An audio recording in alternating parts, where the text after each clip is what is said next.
اللہ تبارک و تعالیٰ نے انسان کو اچھی صورت عطا فرمائی. اگر یہ اپنے مالک کی رضا کے مطابق کام کرے اور اس کا فرما بردار بندہ بنے تو پھر فرشتے بھی اس کی زیارت کے لیے آتی ہیں. تو اگر یہ اپنے مالک کی مرضی اور اس کے احکام اور اس کے حکم کے خلاف اس کی نافرمانی کرے تو پھر ثم رددناہ اسفل سافلین کا خطاب اسی کے لیے، اسی انسان کے لیے کہ اتھاہ گہرائیوں کے اندر اس کو گرا دیا جاتا ہے. فرما بردار کے لیے جنت اور لقائے یار ہے، نافرمان کا ٹھکانہ جہنم اور وہ ذلیل و خوار ہے. فرما بردار اور نافرمان کے اندر یہ فرق ہے. انسان انس سے بنا ہے. انسان وہ ہے جو اپنے مالک حقیقی سے محبت کرے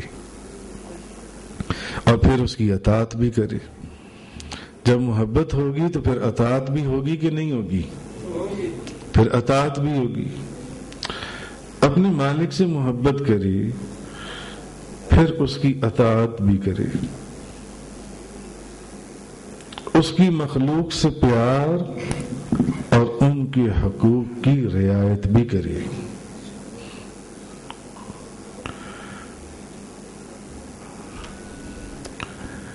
انسان جب سے بنا انسان کے حالات نے کئی مرتبہ کروٹیں بدلی. کئی مرتبہ انسان کی تاریخ اگر آپ اٹھائیں تو عروج و زوال آیا.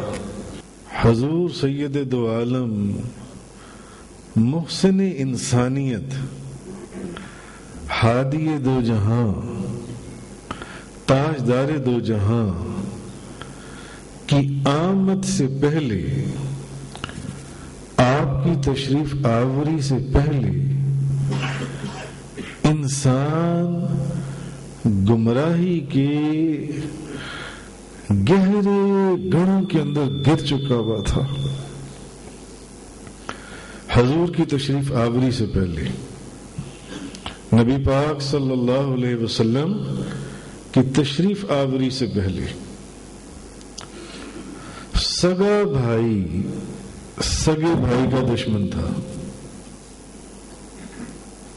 سگا بھائی سگے بھائی کا دشمن تھا. ایک قوم کی دوسری قوم سے لڑائی تھی،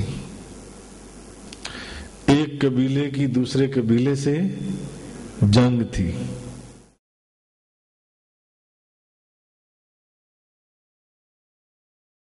گورے رنگ والا کالے رنگ والے کے اوپر اپنے آپ کو افضل جانتا تھا.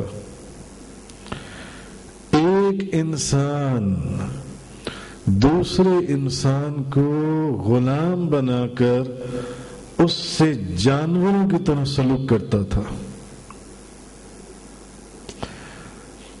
سب انسان ایک جیسے برابر ہیں.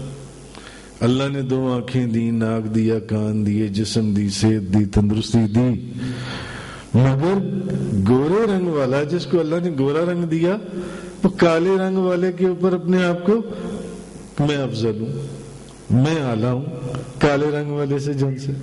حالانکہ بھی وہ بھی انسان اور تم بھی انسان. جو حالت اس کی ہے وہ حالت تمہاری بھی ہے.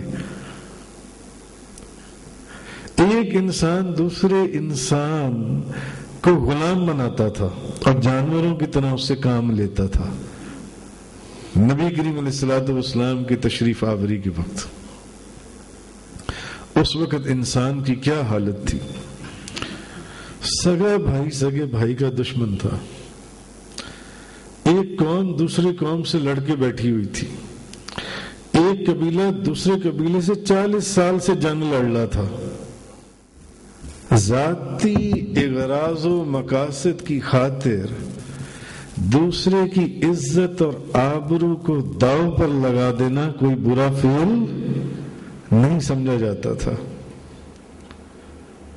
ذاتی اغراض و مقاصد، دوسرے کی عزت کو داؤ پر لگا دیا جاتا تھا۔ انسان کی درندگی کا یہ عالم تھا،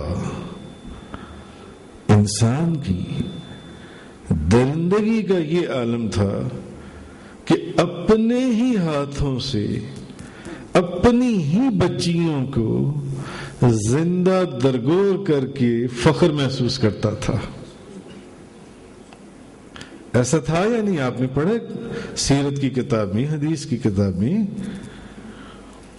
درندگی کا عالم یہ تھا اپنی بیٹی کو، اپنی بیٹیوں کو، کہ خدا نے مجھے بیٹی کیوں دے دی، تو بیٹا کیوں نہیں دیا؟ اللہ نے مجھے بیٹی کیوں دے دی؟ اتنا سوگ اور غم اور دکھ اور رنج کا مظاہرہ کیا جاتا کہ اپنے ہی ہاتھوں سے اپنی ہی بچیوں کو زندہ درگور کر دیا جاتا۔ گڑھا کھودتے، اس میں بچی کو پھینکتے اور اس کے اوپر مٹی ڈال دیتے، زندہ بچی کے اوپر۔ یہ حالت تھی اس وقت انسان کی۔ حالانکہ اگر میں آپ کو آج بھی ایسے گھر ہیں، آج اب زندہ درگور تو نہیں مگر ایسے گھر آج بھی ہیں، اگر ایک بیٹی ہو جائے اس کے بعد دوسری بیٹی ہو جائے وہاں رونا دھونا مچ جاتا ہے۔ ایسا ہے یا نہیں ہے؟ میں نے کئی گھر دیکھے ہیں، آپ لوگوں نے دیکھے یا نہیں دیکھے؟ کس کس نے دیکھی ہیں؟ وہاں رونا دھونا مچ جاتا ہے، غم پریشانی۔ فاروق صاحب نے دیکھے بھی ایسا گھر کہ وہاں پریشانی کہ جی بیٹی پیدا ہو گئی، دکھ بیٹا کیوں نہیں ہوا۔ اور پھر بعض گھروں میں تو میں نے یہاں تک بھی دیکھا کہ ایسی بےہودہ گفتگو ہو جاتی ہے کہ جو سننے جو بندہ حیران اور پریشان رہ جاتا ہے کہ بیٹوں کو بیٹی کے اوپر ترجیح دی جاتی ہے، اور کہ اللہ تعالیٰ سے گلے اور شکوے کیے جاتی ہیں کہ خدا نے یہ بیٹی ہمارے ہی لیے رکھی ہوئی تھی۔ ایسا ہے یا نہیں ہے؟ کیا خدا کو کوئی اور گھر نہیں ملا تھا یہ بچی وہاں پر بھیج دیتا؟ بلکہ میں نے بعض ماؤں کی زبان سے یہاں تک سنے یہ منحوس میرے لیے ہی رہ گئی تھی۔ ظاہر ہے میں نے سنے، آپ لوگوں نے بھی سنا ہوگا گھروں میں، یہ منحوس میرے لیے رہ گئی تھی، خدا کو کوئی اور گھر نہیں ملا تھا اس کو وہاں پر بھیج دیتا۔ جبکہ یہ آئی ہماری زندگی کا آرام برباد ہو گیا۔ ایسی بےہودہ گفتگو جس میں کفریہ کلمات تک لوگ کہہ جاتی ہیں۔ حالانکہ اگر میں آپ کو موضوع دوسری طرف چلا جائے گا، موضوع کچھ اور ہے، مگر اگر میں آپ کو حدیث سناؤں بیٹی کی فضیلت کے اوپر تو آپ حیران ہو جائیں گے۔ سنن ابو داؤد نے ابن عباس رضی اللہ تعالیٰ عنہما ان سے روایت کیا کہ حضور نبی پاک صلی اللہ علیہ وسلم نے فرمایا، جس شخص کی ایک بیٹی ہو، جس کی ایک بیٹی ہو اور وہ اس کو زندہ درگور نہ کرے، اور وہ اس کو زندہ درگور نہ کرے، کس کی ایک بیٹی ہے؟ میری بھی ایک بیٹی ہے، الحمدللہ رب العالمین۔ حضور نے فرمایا جس کی ایک بیٹی ہو وہ اس کو زندہ درگور نہ کرے اور وہ اس کی توہین بھی نہ کرے اور بیٹوں کو اس کے اوپر ترجیح بھی نہ دے، اللہ تبارک و تعالیٰ اس کو جنت میں داخل کر دے گا۔